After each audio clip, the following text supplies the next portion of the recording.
พิธีประดับเรียนการระลึก50 ปีวันสถาปนาสาธารณรัฐประชาธิปไตยปราชาสุลาวให้แก่พนักงานราชการแพทย์หมอและพนักงานอาวุโสบำนาญแผนกสาธารณสุขแขวงบุรีรัมย์ไซแดงจัดขึ้น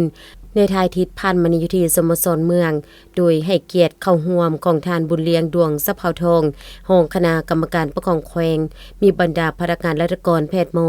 และพนักงานอาวุโสบำนาญแผนกสาธารณสุขแขวงเข้าร่วมในพิธีต่างนาคณะจะตั้งแขวงได้ผ่านรัฐาดำรัสของประธานประเทศฉบับเลขที่77/สพสลงวันที่20มีนา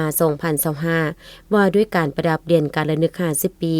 วันสถาปนาสาธารณรัฐประชาธิปไตยประชาชนลาวให้พนักงานอาวุโสแพทย์หมอและพนักงานอาวุโสบำนาญของแผนกสาธารณสุขแขวงจำนวน130ท่านหญิง80ท่านในนั้นพนักงานอาวุโสบำนาญ51ท่านหญิง19ท่านการประดับเด่นการระลึก50 ปีวันสถาปนา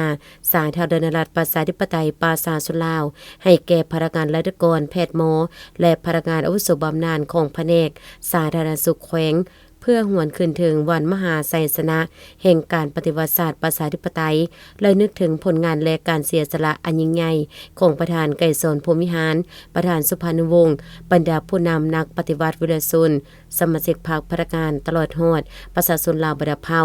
ที่ได้อุทิศให้แก่ภารกิจต่อสู้กู้ชาติอย่างประทานจนสามารถญาติได้เอกราชแห่งชาติและปลดปล่อยประเทศชาติได้อย่างสมบูรณ์และสถาปนาเป็นประเทศสาธารณรัฐประชาธิปไตยประชาชนลาวในวันที่2ธันวาคม